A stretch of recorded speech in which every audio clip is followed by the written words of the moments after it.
शिव को पाना कठिन नहीं, शिव को पा लेकर मन में बसा कर रखना कठिन है। अनंत ब्रह्मांड जिनके वश में हो वो आपके मन में हो, ये जानकर भी सरलता से रहना कठिन है। 30वां अध्याय ज्ञान उपदेश। वायु बोले, हे ऋषियों, अब मैं आपको संशय नामक नास्तिकता छुड़ाने वाला रहस्य में ज्ञान समझाता। सज्जन पुरुषों को यदि मोह होता है तो शिव शंकर में ही, अन्यत्र कहीं भी नहीं। जिस विषय का ज्ञान ना हो तो समझाने के लिए संशय करके प्रश्न किया जाए तो यह कोई नास्तिकता नहीं। शिव विषय में प्रश्न करना तो आस्तिकता के लक्षण है। सदाशिव तो घट घट के ज्ञाता अंतर्यामी है। उनके द्रोही को तो संसार में कहीं भी सुख नहीं, ना कोई इसका सहायक होता है।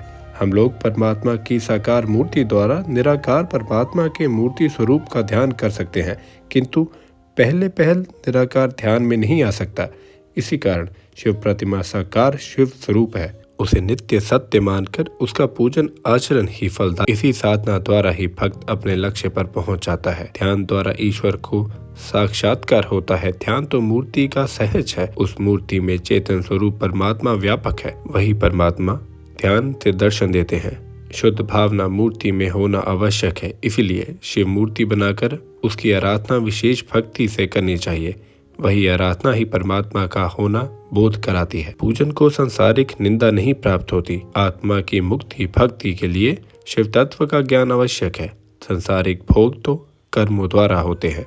सुख दुख सभी कर्मों का फल है। इस प्रकार के सुख दुख दायक कर्म सदाशिव में नहीं, फिर उनका उपभोग किस प्रकार उन्हें प्राप्त हो। सदाशिव तो श्री कंठ नाम से विख्यात है।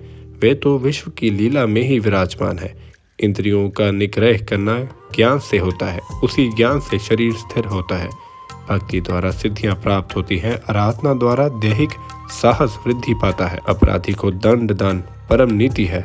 ईश्वर रूप संलग्न होकर नृत्य आदि सर्वोच्च सिद्ध है। ईश्वर इच्छा ही दैव केवा विधाता कही जाती है।